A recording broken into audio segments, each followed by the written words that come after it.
আসসালামু আলাইকুম সম্মানিত ভিউয়ার্স, আশা করি সবাই ভালো আছেন। তো বন্ধুরা দেখুন, এখানে একটা সিআরটি টিভিটির ভিতরে ব্ল্যাক অ্যান্ড হোয়াইট পিকচার দেখা যাচ্ছে। তো দেখুন বন্ধুরা,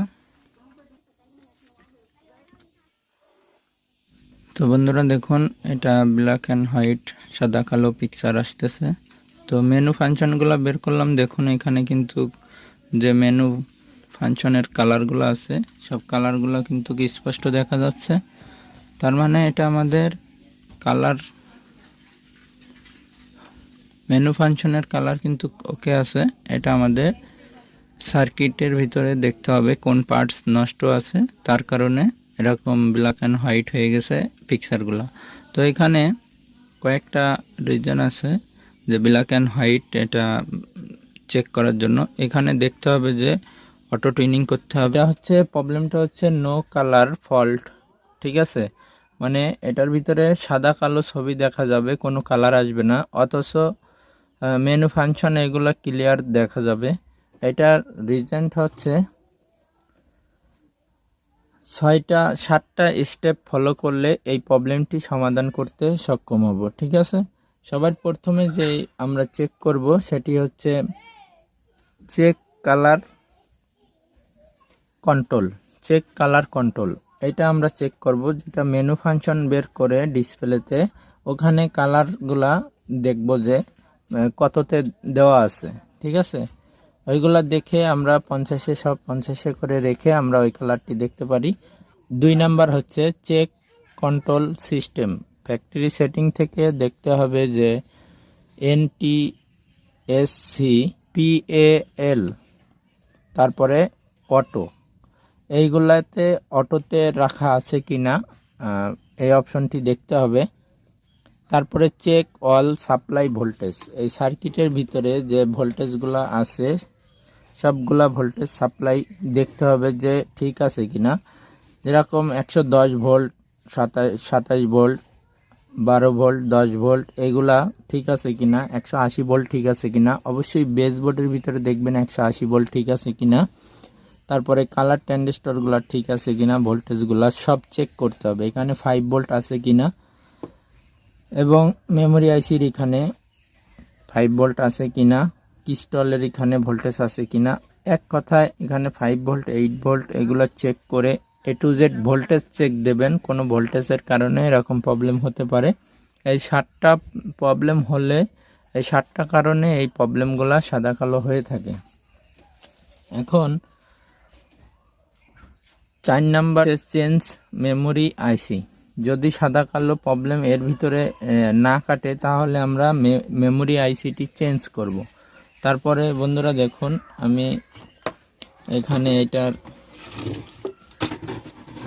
চ্যানেল বক্সটি পরিবর্তন করেছি। দেখুন এটা পুরনো চ্যানেল বক্স, আর এখানে একটা নতুন চ্যানেল বক্স লাগানো আছে। দেখুন চ্যানেল বক্সটি পরিবর্তন করা হয়েছে, এখানে মেমোরি আইসিটি পরিবর্তন করা হয়েছে, ক্রিস্টালও পরিবর্তন করা হয়েছে। তো আমি আপনাদের বলি কি কি কারণে এটা হয়। তো বন্ধুরা, আরেকটা হচ্ছে 5 নাম্বার রিজনটা হচ্ছে চেঞ্জ ক্রিস্টাল। এখানে যে ক্রিস্টাল থাকে এটা আপনারা সেম মানের লাগাবেন। তো এখানে যদি ক্রিস্টাল নষ্ট থাকে সেক্ষেত্রে এরকম সাদা কালো প্রবলেমটি আসতে পারে। আর তারপরেও যদি আপনার না হয় সেক্ষেত্রে আপনার চ্যানেল বক্স চেঞ্জ করে দেখতে পারেন। চ্যানেল বক্সের প্রবলেম হলো এরকম সাদা কালো থাকে। চ্যানেল বক্সের এখানে সব ভোল্টেজগুলো ঠিক আছে কিনা এটা দেখে নেবেন। তারপরেও যদি সাদা কালো থাকে তাহলে অবশ্যই সবার লাস্টে যেটা 7 নাম্বার সেটা হচ্ছে মেন আইসি পরিবর্তন করতে হবে। তো বন্ধুরা, আমার যেটা করতে হয়েছে সেটা হলো, এখানে আমি একটু দেখাই আপনাদের।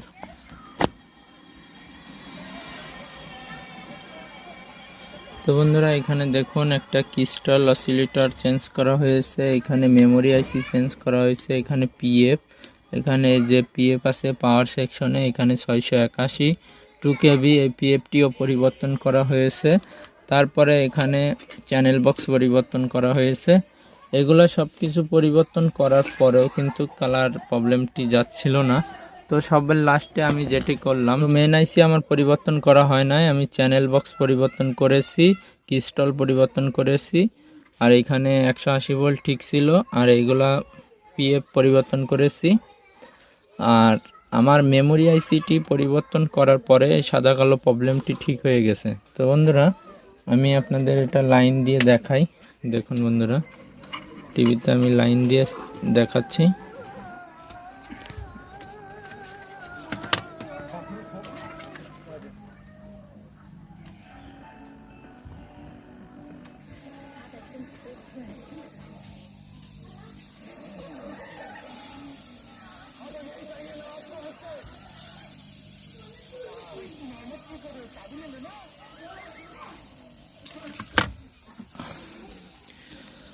তো বন্ধুরা আপনারা দেখলেন কালার প্রবলেমটি সমাধান হয়ে গেল টিভিটির।